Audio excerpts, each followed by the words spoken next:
Hello everyone, কেমন আছো সবাই? আশা করছি ভালো আছো। আমিও খুব ভালো আছি। আজকে সকাল সকাল ব্রেকফাস্টটা করছি হচ্ছে মুড়ি আর চানাচুর।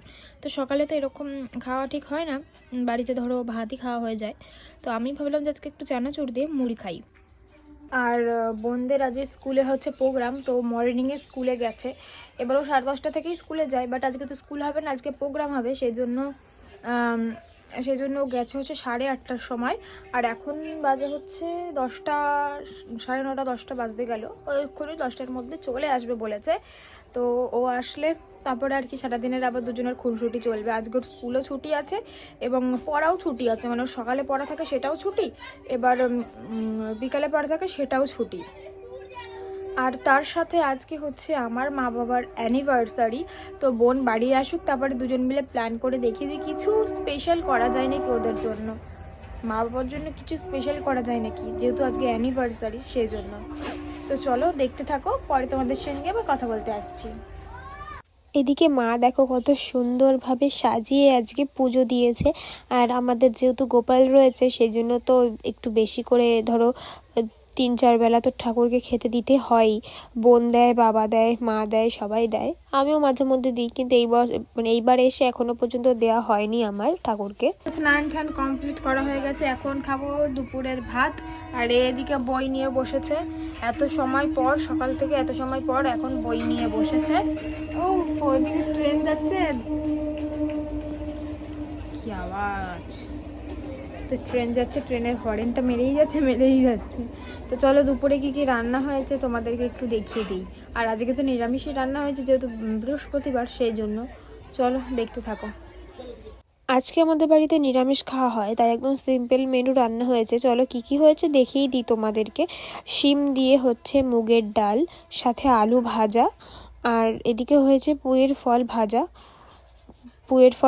আর ওদিকে এখনও আর একটা ভাজা হচ্ছে, ওটা এখনও হয়নি। আমার খিদে পেয়ে গেছিলো বলে আমার ভাতটা আগেই বেড়ে দিয়েছে মা।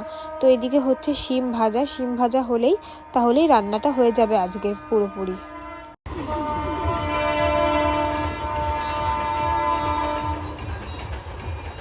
দুপুরে খাওয়া দাওয়া করে লম্বা টানা ঘুম দিয়েছি, 3টে থেকে 5টা পর্যন্ত ঘুম। উঠে এখন ফ্রেশ ট্রেশ হলাম, মুখ টুক ধুলাম। আর মা আর বোন মিলে দোকানে গেছিলো, দোকান থেকে একটা কি নিয়ে এসেছে চলো দেখাই তোমাদেরকে। ছোটোবেলায় এটা প্রচুর খাওয়া হতো, বাট এখন এটা একদমই খাওয়া হয় না, সেই জন্য তোমাদেরকে ভাবলাম যে দেখাই ছোটোবেলাকার জিনিস। তো এই দেখো, এটা হচ্ছে ক্রিম রোল। তো ছোটোবেলায় খেতাম, প্রচুর খাওয়া হতো ছোটোবেলায়।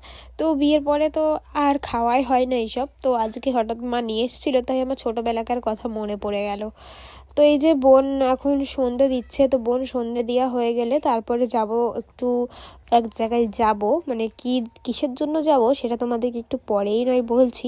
ও আগে সন্ধেটা দিয়ে নিক, তারপরে দুজন মিলে রেডি হয়ে একটু বেরোবো আজকে। আর আমি আসার পরে এখনো বেরোইনি বাড়ি থেকে।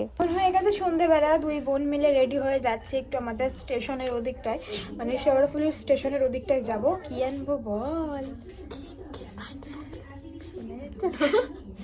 কেক আনতে যাচ্ছি। আচ্ছা চলো দেখতে থাকো, আর আমরা বেরোই, দুজন মিলে রেডি সেডি হয়ে গেছি, চলো দেখতে থাকো। এবার আমাদের কেমন লাগছে দেখতে, কেক পড়েছে, আমি কিছুই বলিনি। ঠিক আছে চ। তারপরে আমরা বাড়ি থেকে বেরিয়ে খানিকটা হেঁটে আসার পরে, রোডে আসার পরে, তো আমরা টোটো করে চলে এসেছি আমাদের শেওড়াফুলি স্টেশনের কাছে। তো এখান থেকে একটা কেক নিয়ে নিচ্ছি। আর আমরা এই দোকান থেকেই কেক নিই, যত মানে কিছু সেলিব্রেশনে যতবারই কেক কিনি না কেন এখান থেকেই কেকটা নেওয়া হয়। তো এই দোকানে চলে এসেছি কেক নিতে, আর একটা কেক চয়েস করা হয়েছে। তো দোকানে কাস্টমার ছিল বলে আমাদেরকে একটু দাঁড়াতে হয়েছিল। তো তারপরে যে দুজন মিলে আর কি, দুই বোন মিলে থাকলে যা হয় আর কি, ভিডিও তোলা, সেলফি তোলা, এগুলো তো চলতেই থাকে সব সময়। তো সেই জন্য আর কি দুজন মিলে ওই করছিলাম দাঁড়িয়ে দাঁড়িয়ে, মানে দোকানে কাস্টমার ছিল তো সেই কারণে আর কি ভাবলাম যে এই একটা সুযোগ পেয়ে গেছি, মানে দোকানের বাইরে দাঁড়িয়েছিলাম। তারপরে এই দেখো ফাইনালি এই কেকটাকে নেবো বলে ঠিক করা হয়েছে। তো এই কেকটা এবার প্যাকিং করে দেবে, মানে এই দোকানে যেই দাদুটা, সেই দাদুটা না খুবই ভালো, কিন্তু কেকের দামও কিন্তু বেশি নেয় না এই দোকানে, সেই জন্য ভালো লাগে, মানে কেক হিসাবে দামটাও খুবই মানে রিজনেবল প্রাইসেই পাওয়া যায় কেকটা এই দোকানটাতে। সেই জন্য আসছি এই দোকানটায়, বারবারই আসি। বাড়িতে চলে এসেছি, এসে ফ্রেশ হয়ে নিয়েছি, আর এখন বোন কেকটাকে আনবক্সিং করছে খাটের ওপরে। মেঝেতে করবো। তো চলো একটু পরে ওই ঘর থেকে মা বাবাকে ডাকবো, চলো দেখতে থাকো। তারপর এদিকে বোনের পড়ার টেবিলটা বার করে নিয়েছে, তার উপরে কেকটাকে রেখে দিয়েছে। কাটো, দুজনে কাটো। আমি ধরছি, তুমি কাটো। কোন দিকে কাটবে? এদিকে কাটবে বেলি? আরে কাটো না, একদিকে কাটলেই হলো। Happy anniversary happy anniversary, happy anniversary. গেল রিং লাইট গেল। দাঁড়া আমি তুলছি। নেই বাবা, কেকও কাটতে পারছে না। আরে বাবা গুলিয়ে দিয়েছে কেকটা। দাঁড়াও দাঁড়াও, একটা ফটো তুলতে হবে। আবার কিসের ফটো? ওদিকে তো কেক ঠেক কাটা হয়ে গেল। ক্যামেরার উপর হাত দিয়েছিলি? ওদিকে কেক ঠেক কাটা হয়ে যাওয়ার পরে এখন মা একটু কি ভাজছে ভাত দিয়ে খাওয়ার জন্য। আর আজকে যেহেতু নিরামিষ সেই জন্য আর কি। আর বাইরে গিয়েও আমরা নিরামিষই খেয়ে এসেছি বল। বাইরে গিয়ে আমরা কিছু অন্য কিছু খাইনি, আমরা দুজনে ফুচকা খেয়ে এসেছি, আর নিরামিষ ফুচকা। তো নাকটা বন্ধ হয়ে যাচ্ছে ঠান্ডায়, বাইরে গেছিলাম তো ওই জন্য হয়তো। চলো কি রান্না করছো চলো মা দেখাই তোমাদের। ঠান্ডার মধ্যে সোয়েটার ফোয়েটার খুলে কি করছিস তুই?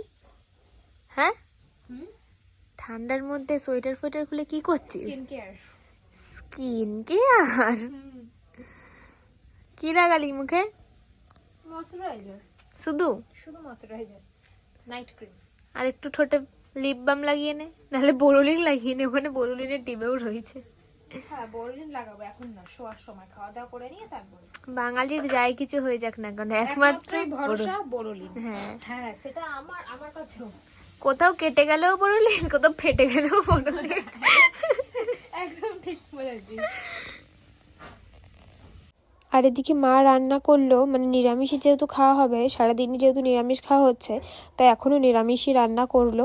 আলু দিয়ে, ফুলকপি দিয়ে আর কড়াইশুঁটি দিয়ে ভাজা। প্রথমে মা চচ্চড়ি করতে যাচ্ছিলো, আমি বললাম যে ভাজা করো, তাহলে ডাল দিয়ে ভালো লাগবে খেতে। তো এরকম ভাজা খেতে কিন্তু আমার বেশ ভালো লাগে। আর শীতকালে যেহেতু ধরো ফুলকপিটা পাওয়া যায়, সেজন্য বেশ ভালোই লাগে খেতে, তাই না? আর বিশেষ করে ফুলকপির বড়া খেতে খুব ভালো লাগে। তোমাদের দাদা ভাইয়া ফুলকপির বড়া খেতে খুব ভালোবাসে। তো অনেক দিন যাবত তোমরা ভিডিওতে তোমাদের দাদা ভাইকে দেখতে পাচ্ছ না, হয়তো যেহেতু বাড়িতে রয়েছে আর আমি এই বাড়িতে রয়েছি, সেই কারণে আর কি ভিডিওতে তোমরা ওকে একদমই দেখতে পাচ্ছ না, বেশ কয়েকদিন হয়ে গেল। তারপরে দিকে বোন সব নিজের জামা কাপড়গুলো ভাঁজ করে তুলছিল। তো চলো বন্ধুরা, আজকের ভিডিওটা এখানেই শেষ করলাম। সকলে ভালো থেকো, সুস্থ থেকো। তোর কিছু বলার আছে? তো শুধু টাটা বলার আছে, আর কিছু বলার নেই? তো ঠিক আছে চলো, আজকের জন্য এখানেই টাটা, গুড নাইট।